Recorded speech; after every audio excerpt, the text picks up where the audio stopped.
مفتی صاحب کے YouTube channel کو سبسکرائب کیجیے، مفتی عطاء الرحمن قاسمی۔ بسم اللہ الرحمن الرحیم۔ معزز سامعین کرام،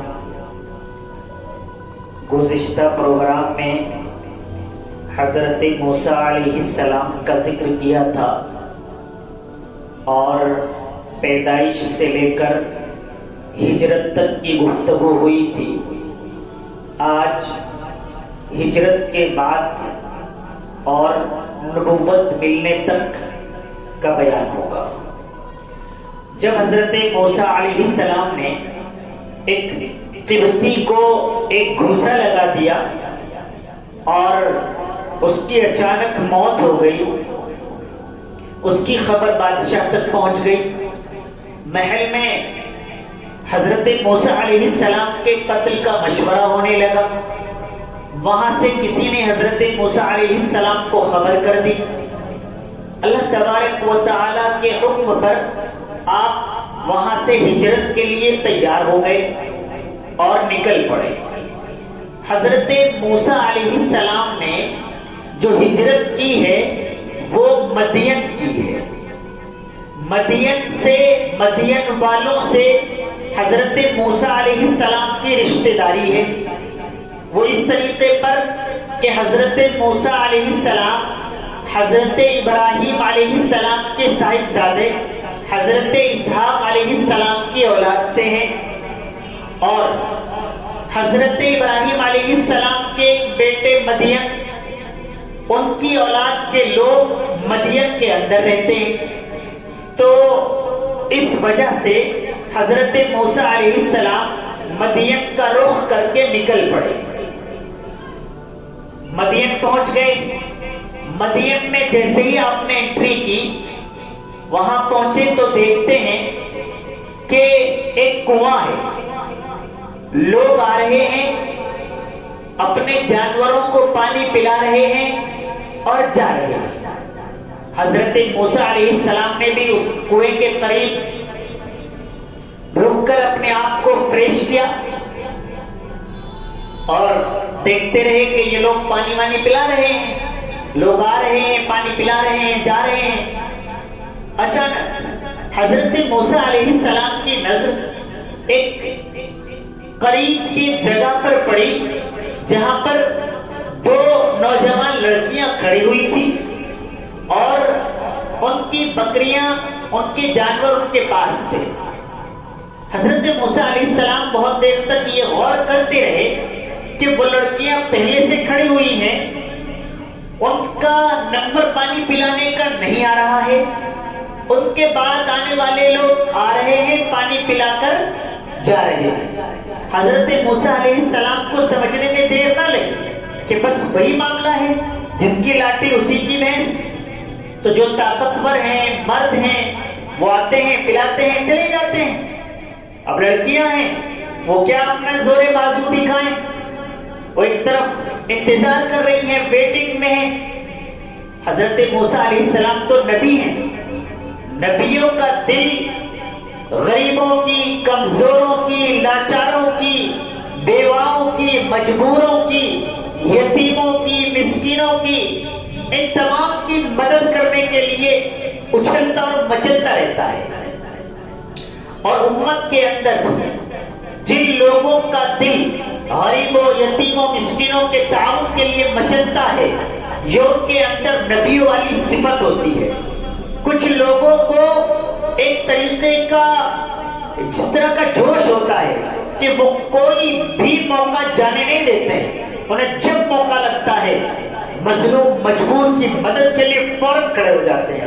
میں نے ایک دن شارٹ ویڈیو میں بتایا تھا کہ زبان کا بھی صدقہ ہوتا ہے۔ وہ کیا ہوتا ہے کہ کسی کے لیے آپ دو لفظ بول دیں اور اس سے اس شخص کو کچھ فائدہ ہو جائے۔ تو جو لوگ یہ نبوی صفت رکھتے ہیں وہ ضرور کھڑے ہو جاتے ہیں۔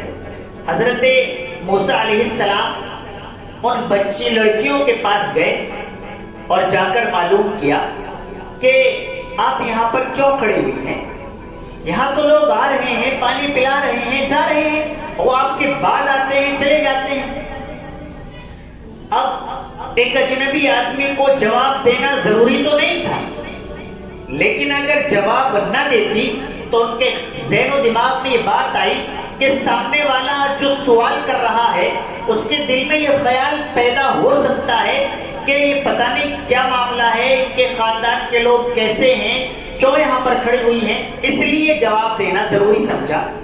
تو ان بچیوں میں سے، لڑکیوں میں سے ایک نے جواب دیا کہ اصل میں ہم خواتین ہیں، عورتیں ہیں، ہم اتنی طاقتور نہیں ہیں کہ کسی کو ہٹا کر بچو ادھر ہو میرا نمبر ہے، ہم لڑ کر اپنا حق لے لیں، بس ہم روزانہ یہی اسی طریقے پر انتظار کرتے ہیں، جب یہ لوگ فارغ ہو کر چلے جاتے ہیں ہم بھی اپنے ان جانوروں کو، ان بکریوں کو پانی پلا کر گھر لوٹ جاتے ہیں۔ اب حضرت موسیٰ علیہ السلام میں نے بتایا نبی ہیں اور مدد کرنا اپنے ذمہ فرض اور لازم سمجھتے ہیں، کہا لائیے یہ بکریاں مجھے دیجئے میں پانی پلا دیتا ہوں۔ حضرت موسیٰ علیہ السلام لے کر گئے، ڈول سے فٹافٹ پانی نکالا، بکریوں کو سیراب کیا اور لڑکیوں کے حوالے کر دیا۔ لڑکیاں اپنے جانوروں کو لے کر گھر چلی گئی، حضرت موسیٰ علیہ السلام وہیں پر موجود رہے۔ جیسے ہی لڑکیاں گھر پر پہنچی وہ روزانے کے مقابلے میں آج جلدی پہنچ گئی۔ والد گرامی نے فوراً سوال کیا کہ آپ روزانہ اس وقت آتی ہیں، آج اس وقت آ گئی، کیا ماجرا ہے، کیا معاملہ ہے؟ یہاں سے ہمیں سبق ملتا ہے کہ ہماری جو بچیاں اسکول کالج جاتی ہیں، پڑھنے جاتی ہیں، ہمیں ان پر پوری توجہ رکھنی چاہیے کہ آپ کا یہ ٹائم تھا، 5 10 20 منٹ بھی آپ کیوں لیٹ ہو گئی؟ ہم اگر سوال نہیں کریں گے تو وہ آزاد خیال ہو جائیں گی کہ ہمیں کوئی پوچھنے گننے والا نہیں ہے۔ ہمیں یہاں سے معلوم ہوتا ہے کہ والدین کی، سرپرستوں کی ذمہ داری ہے کہ وہ اپنے بچوں کا پورا خیال رکھیں، ان کے اوقات کی پوری معلومات رکھیں، کس وقت کہاں جاتے ہیں، کیا کرتے ہیں۔ خیر، والد گرامی نے کہا آپ جلدی کیوں آ گئے؟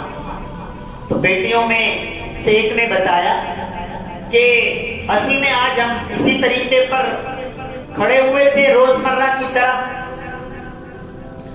اور ایک آدمی اجنبی آ گیا جسے ہم نے کبھی دیکھا نہیں ہے، جسے ہم جانتے نہیں ہیں، وہ آیا، اس نے ہم سے معلوم کیا، ہم نے بتا دیا، تو وہ ان بکریوں کو اس نے جلدی لائن میں لگ کر جلدی ہمارا نمبر لگوا کر اس نے پانی پلا دیا، اس لیے آج ہم ذرا جلدی فارغ ہو گئے۔ یہاں پر باپ اور بیٹیوں کی آپسی گفتگو ہو رہی ہے۔ وہاں حضرت موسیٰ علیہ السلام کئی روز سے پیٹ بھر کھانا نہیں کھا پائے، بھوک لگی ہوئی ہے، اللہ تبارک و تعالیٰ کے سامنے دعا گو ہے، اللہ تبارک و تعالیٰ سے مانگ رہے ہیں عاجزی کے ساتھ، انکساری کے ساتھ، اے اللہ جو بھی نعمت تیری جانب سے ہو جائے وہ مجھے مل جائے تاکہ میں سیراب ہو جاؤں۔ اللہ تبارک و تعالیٰ نے یہاں 2 چیزیں بتائی۔ حضرت موسیٰ سے ہمیں 2 سبق ملے۔ حضرت موسیٰ علیہ السلام مانگنے کو کوئی بہت قیمتی چیز اللہ سے مانگ لیتے کھانے کے لیے، اللہ تبارک و تعالیٰ اس چیز پر بھی قادر تھا، اسی کے اسباب بنا دیتے، وہی چیز مل جاتی۔ یہ صبر و قناعت کی بات تھی۔ حضرت موسیٰ نے کہا بس کوئی چیز مل جائے تاکہ جس سے میرا پیٹ بھر جائے، بھوک ختم ہو جائے۔ اللہ تبارک و تعالیٰ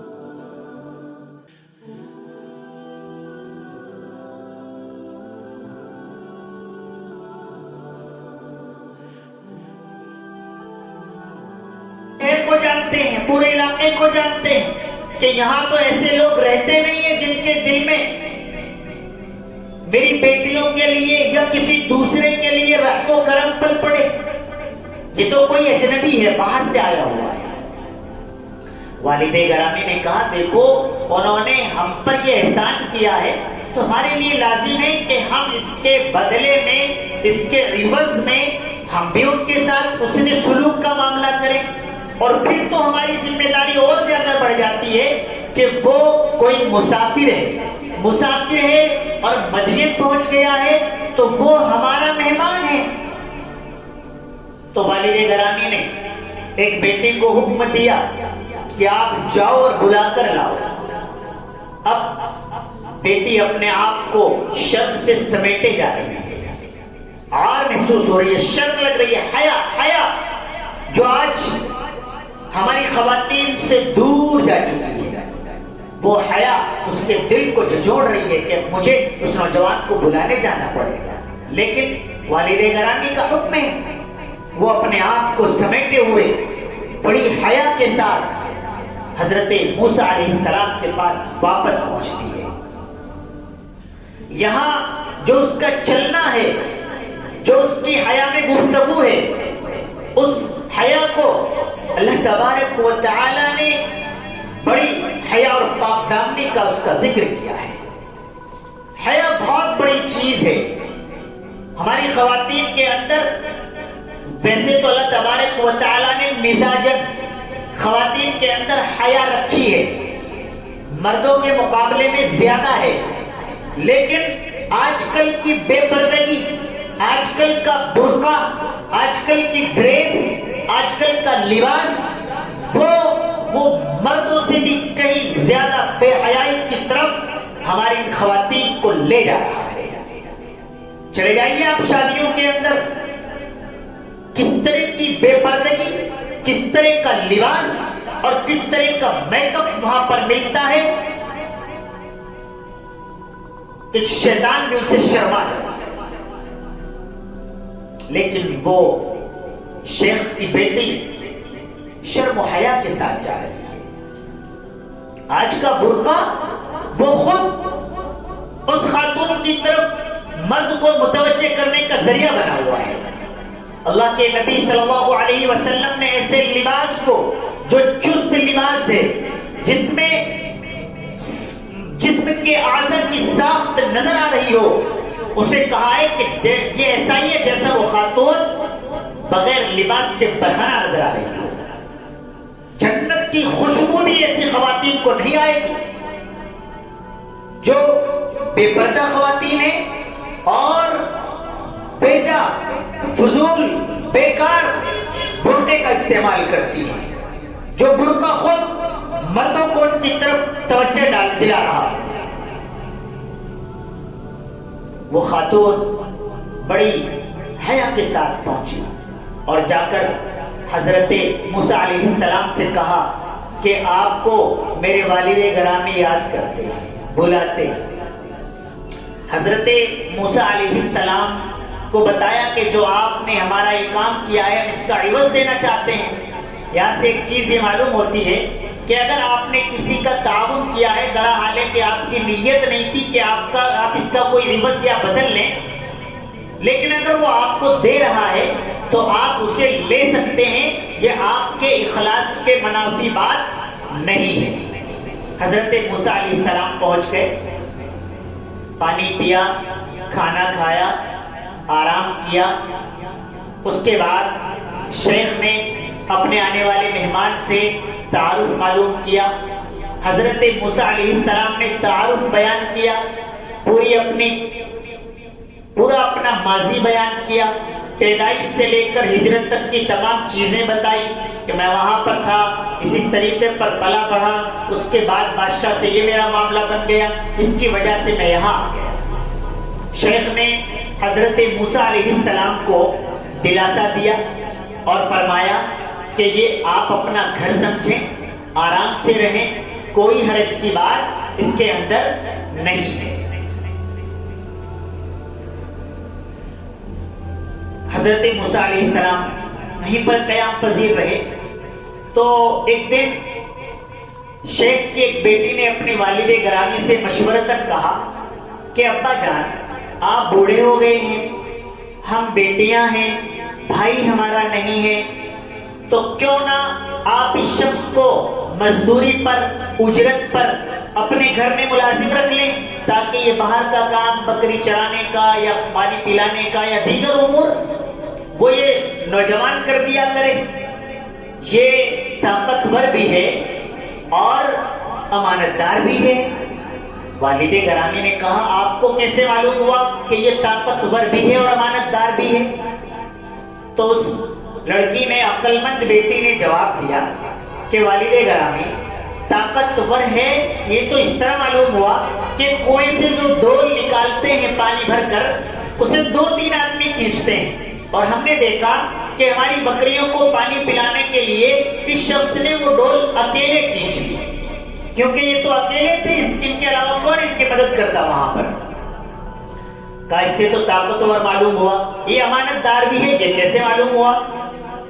تو لڑکی نے جواب دیا والد گرامی میں ان کے پاس انہیں بلانے گئی تھی، تو بلانے جانے سے لے کر گھر پہنچنے تک ایک مرتبہ بھی انہوں نے نظر اٹھا کر میری جانب نہیں دیکھا۔ اور اس کے علاوہ والد گرامی جب ہم ادھر سے چلنے لگے تو راستہ بتانے کے لیے رہبر کو آگے چلنا چاہیے، یعنی مجھے آگے چلنا چاہیے، میں آگے چلتی، یہ مہمان پیچھے چلتے، میں اپنے گھر لے آتی، لیکن انہوں نے اس کے اندر عار محسوس کی کہ یہ لڑکی مجھ سے آگے چلے اور میری نظر بچانے کے باوجود بھی اس لڑکی پر پڑ جائے، تو انہوں نے مجھ سے کہا کہ آپ میرے پیچھے چلنا اور میرے پیچھے سے مجھے راستہ بتانا۔ اس سے معلوم ہوا کہ یہ امانت دار بھی ہیں۔ اس معاملے سے یہ بات نکل کر آتی ہے کہ جو ملازم رکھا جائے وہ اس طور پر رکھا جا سکتا ہے کہ وہ طاقتور مضبوط آدمی بھی ہو اور ایماندار بھی ہو، یہ 2 صفت اس کے اندر ہوں تو اس کو رکھ لینا چاہیے، اور اگر ان صفات میں سے کوئی صفت نہ ہو تو آپ اس کا انکار کر سکتے ہیں۔ یہ بات اپنے والد گرامی سے، شیخ کبیر سے رکھ دی بیٹی نے کہ ان کو ملازم رکھ لیا جائے۔ اس کے بعد حضرت موسیٰ علیہ السلام سے ان لڑکیوں کے والد گرامی نے بات کی کہ میاں آپ یہاں رہتے تو ہیں ہی، میں یہ چاہتا ہوں کہ آپ میری بیٹی سے نکاح کر لیں، اور یہ بھی مجھے معلوم ہے کہ آپ کے پاس مہر دینے کے لیے نہیں ہے، اس کی ترتیب میں یہ بنا دیتا ہوں کہ آپ میرے یہاں مہر کے عوض 8 سال ملازمت کریں اور 10 سال کر لیں تو یہ آپ کا مجھ پر احسان ہوگا، 8 سال میری طرف سے طے۔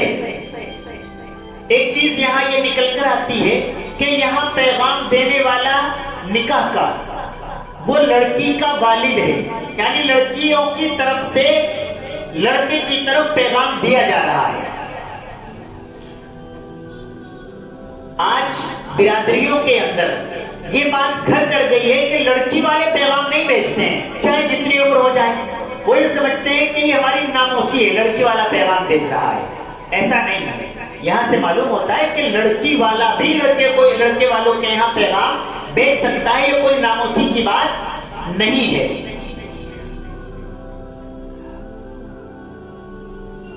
حضرت عبداللہ ابن مسعود رضی اللہ تعالیٰ عنہ فرماتے ہیں کہ 3 لوگ عقل مند ثابت ہوئے۔ نمبر 1 عزیز مصر، انہوں نے حضرت یوسف علیہ السلام کو خریدنے کے بعد آ کر اپنی بیوی سے کہا تھا کہ ان کا بہت زیادہ خیال رکھنا، یہ بڑے ہو کر ہمارے نام روشن کرنے کا سبب بن سکتا ہے لڑکا، یہ عزیز مصر نے کہا تھا۔ اور دوسری عقل مندی کی بات اس لڑکی کی جس نے حضرت موسیٰ علیہ السلام کے متعلق اپنے والد گرامی سے ملازم رکھنے کی بات کی تھی۔ اور تیسرے حضرت ابوبکر صدیق رضی اللہ تعالی عنہ، وہ اس طرح کہ آپ نے حضرت عمر فاروق رضی اللہ تعالی عنہ کو امیر المومنین منتخب کیا تھا۔ تو یہ عقل مندی کی بات اس لڑکی کی مانی گئی ہے۔ حضرت موسیٰ علیہ السلام سے والد گرامی نے لڑکیوں کے بات رکھ دی، حضرت موسیٰ علیہ السلام نے اس کو منظور کر لیا۔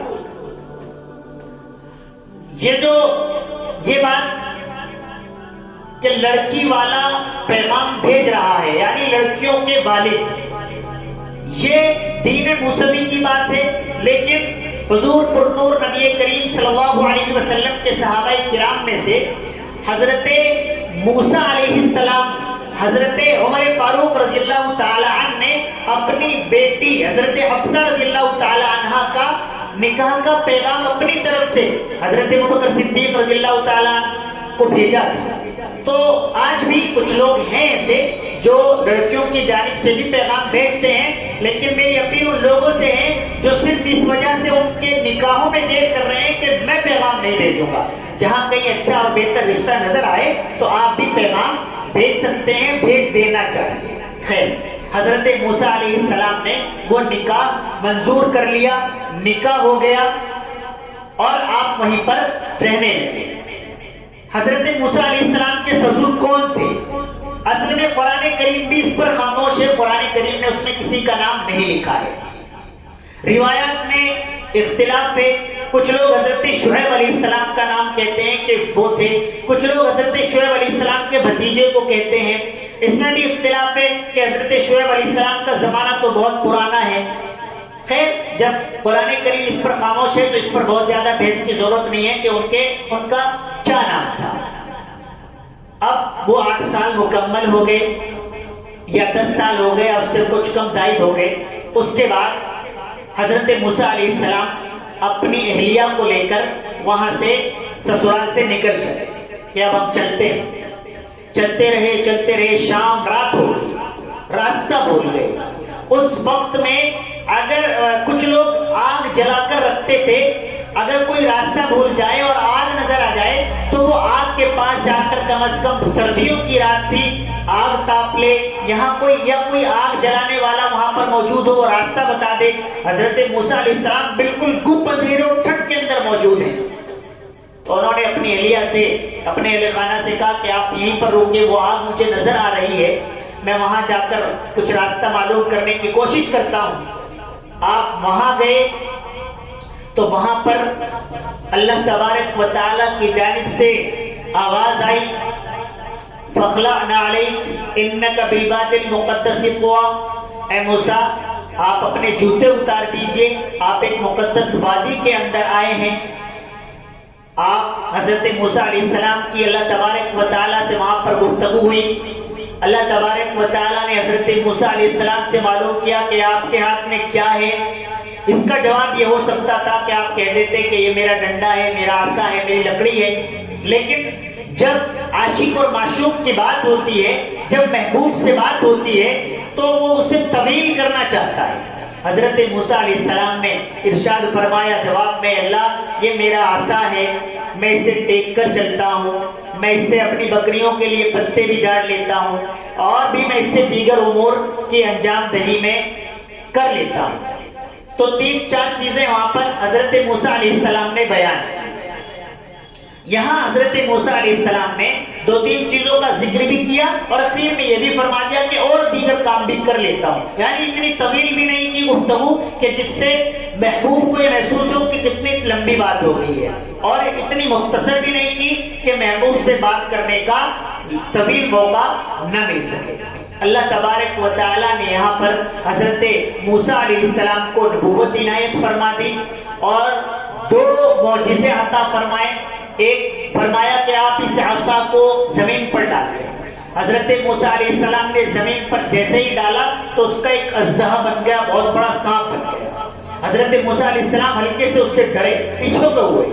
یہاں سے ایک بات یہ معلوم ہوئی کہ کچھ لوگ کہتے ہیں نا کہ صرف اللہ سے ڈرنا چاہیے.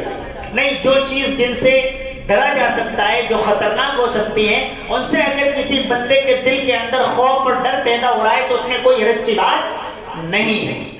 تو اللہ تبارک و تعالیٰ نے فرمایا آپ ڈریے مت، آپ اسے دوبارہ اٹھائیے، یہ آپ کا عصا بن جائے گا. ایک تو یہ اللہ تبارک و تعالیٰ نے معجزہ عنایت فرمایا، جب آپ عصے کو ڈالتے تو وہ اژدہا بن جاتا، آپ اٹھاتے تو وہ عصا بن جاتا. ایک یہ کہ آپ اپنا ہاتھ بغل کے اندر ڈالیں اور نکالیں تو بہت زیادہ چمکدار نظر آئے گا. یہ 2 معجزے عطا فرمائے.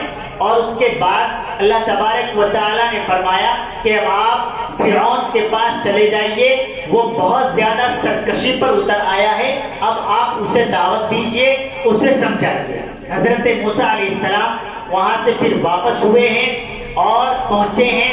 جب وہ وہاں پر پہنچے ہیں تو فرعون، جس فرعون نے حضرت موسیٰ علیہ السلام کی پرورش کی تھی، محل میں رکھا تھا، اس کا انتقال ہو چکا تھا، دوسرا فرعون اس تخت پر بیٹھ چکا تھا۔ حضرت موسیٰ علیہ السلام وہاں پر پہنچے ہیں۔ اب اس کے بعد کیا حالات بنے ہیں انشاءاللہ تعالی اگلے پروگرام میں اس کے بعد سے بیان کیا جائے گا۔ اللہ تبارک و تعالی ہم سب کو صحیح سمجھ عطا فرمائے۔ وآخر دعوانا الحمدللہ رب العالمین۔